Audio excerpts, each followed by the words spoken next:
Sir యాక్చువల్గా నేను ఆవేదనలో ఉన్నాను మీరు వచ్చే టైంకి. ఎందుకంటే ఇది విని నేను డిస్టర్బ్ అయి ఉన్నాను.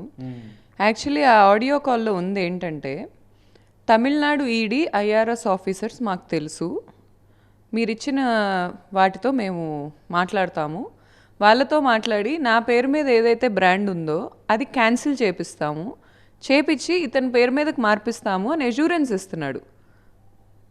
అవతల వైపు ఉంది లాయరో లేకపోతే గవర్నమెంట్ ఆఫీసరో నాకు తెలియదు, కానీ గవర్నమెంట్ ఆఫీసర్స్ పేర్లు చెప్తున్నారు. తెలంగాణ ఈడీ, తమిళనాడు ఈడీ అంటున్నారు, తమిళనాడు ఐఆర్ఎస్ ఆఫీసర్ అంటున్నారు, తెలంగాణ ఈడీ అంటున్నారు.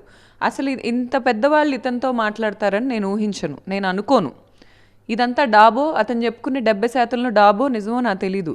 కానీ ఏదైనా ఇలాంటి దరిద్రపు ప్లాన్స్ నువ్వు వేయటం కంటే, ఇంత దరిద్రంగా దిగజారటం కంటే వచ్చి నా దగ్గర కూర్చొని, అమ్మా నేను బతకలేను, అమ్మ నిన్ను నేను దగ్గర పెట్టుకుంటుంది నేను సంపాదించలేక, నా దగ్గర సంపాదించుకునే సత్తా లేక, అందుకే నేను నిన్ను ఇలా హింస పెడుతున్నాను, అందుకే నేను ఇలా నీ పేరు మీద బ్రాండ్ ఉంది నేను తీసుకోవడానికి ప్రయత్నిస్తున్నాను. 2022లో ఎల్ఎల్బి చేసి నేనేదో నా భర్తకి ఏ రోజు పెద్ద గిఫ్ట్లు ఏమి ఇచ్చుకోలేదు.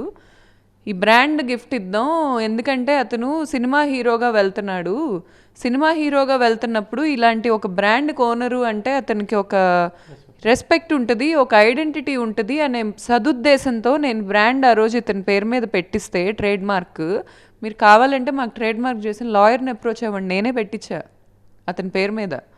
పెట్టిస్తే ఈరోజు జనవరిలో మేమిద్దరం విడిపోతాం అనే పాయింట్ మా ఇద్దరికి డిస్కషన్స్ నడిచినప్పుడు న్యాయంగా అది నీదే కదా, నువ్వు యాక్టింగ్ సినిమాల్లో చేయి, నా దగ్గర కాదు, నువ్వు నా దగ్గరకు వచ్చి న్యాయబద్ధంగా ఇది నీది కదా, నాది ఆ రోజు అయ్యి ఈరోజు ఎందుకైంది, ఇన్కమ్ పెరిగినందుక.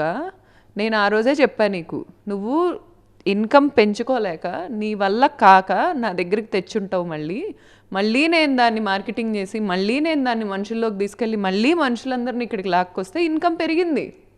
ఎంత పెరిగిందో నీకు తెలుసు, నువ్వు తెలుసుకుంటానే ఉన్నావు బిహైండ్ నుంచి.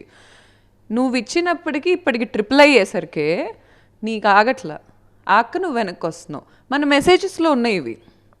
నువ్వు జనవరిలో వచ్చిన రోజే నేను నీకేం చెప్పా, Mahesh what ever happened is happened, నేను నీకు జెన్యూన్గా కొన్ని డబ్బులు ఇచ్చా, నువ్వు నన్ను మా ఫాదర్ నుంచి రెగ్యులర్గా ఇంత అమౌంట్స్ తీసుకున్నావు, అంతవరకు నాకు ఇచ్చేసాయి, నీ యాలిమోనీకో దండం, అర్థమైందా? ఇది ఈరోజు కాదు నేను చెప్పింది, ఎప్పటి నుంచో చెప్తున్నా.